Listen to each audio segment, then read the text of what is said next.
let c equal to this be a basis of r square and t equal to r square be defined by this linear transformation. If tc represents the matrix of t with respect to the basis c, then which among the following is true? ठीक है, चारों में से कौन सा option correct है? तो उसके लिए जो आपको बेसिस लेना है वो ये है और आपके पास लीनियर ट्रांसफॉर्मेशन ये है। ठीक है, तो यानी कि अब यहाँ पे आप लीनियर ट्रांसफॉर्मेशन कंसिडर कर रहे हो ये वाला और बेसिस कंसिडर कर रहे हो ये वाला, दैट मीन्स अगर आप यहाँ पे पहला बेसिस लेते हो T12 क्योंकि यहाँ पे TC है, तो इसका मतलब ये पहले कॉलम में से, मतलब इन चारों में से कोई भी जो ऑप्शन है अगर सही होगा तो इस पहले कॉलम में कहीं ना कहीं करेक्ट आएगा।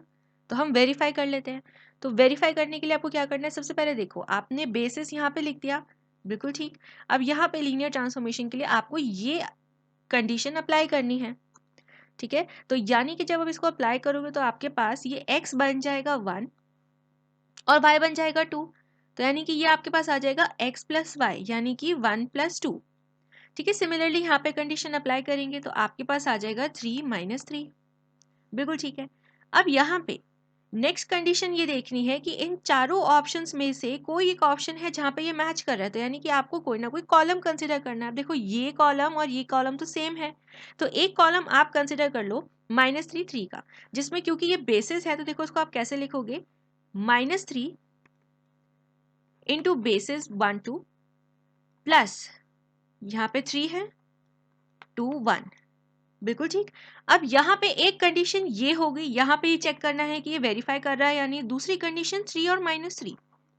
ठीक है, तो यानी कि एक 3 1 2 -3 2 1। अब चेक करते हैं दोनों में से किसका करेक्ट होगा। देखो जब आप इसको सॉल्व करते हो तो आपके पास बिल्कुल एग्जैक्ट आता है 3 -3, लेकिन जब आप इसको सॉल्व करते हो तो आपके पास आता है -3 3। तो देखो ध्यान से, जो आपके पास एक्चुअल में है वो तो 3 और -3 है, यानी कि ये वाली कंडीशन करेक्ट है।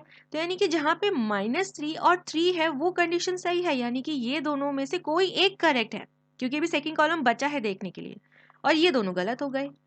ठीक है, यहाँ तक सबको क्लियर हो गया। अब नेक्स्ट देखते हैं। नेक्स्ट में हमें दूसरा कॉलम चेक करना है, इन्हीं दो में से सेलेक्ट करेंगे क्योंकि ये दोनों तो हट गए। ठीक है, तो दूसरे कॉलम के लिए आप लोगे बेसिस भी दूसरा, यानी कि T21। तो आपके पास आ जाएगा ये। ठीक है, विच इज इक्वल टू, जब कंडीशन में अप्लाई करोगे तो आपके पास इसको सॉल्व करने के बाद आएगा 3 0। अब आपको चेक करना है इन दोनों में से कौन सा सही है। तो एक आपके पास है -2 1। ठीक है, तो यानी कि ये आ जाएगा -2 1 2 +1 2 1, और दूसरा आ जाएगा -1 2 यानी कि -1 1 2 +2 2 1। दोनों को सॉल्व करते हैं। अब जब आप इन दोनों को सॉल्व करोगे तो आपके पास यहाँ पे तो 0 और -3 आ जाएगा, लेकिन यहाँ पे 3 और 0 आ जाएगा। ठीक है, दोनों को अगर आप नोटिस करो तो ये आपने ऑप्शन ए में से लिया था और ये आपने ऑप्शन सी में से लिया था, लेकिन ये मैच कर रहा है 3 0 सी ऑप्शन को, तो यानी कि ये हो गया गलत और सी हो गया करेक्ट। तो यानी कि यहाँ पे जो आंसर आएगा वो आएगा ऑप्शन सी।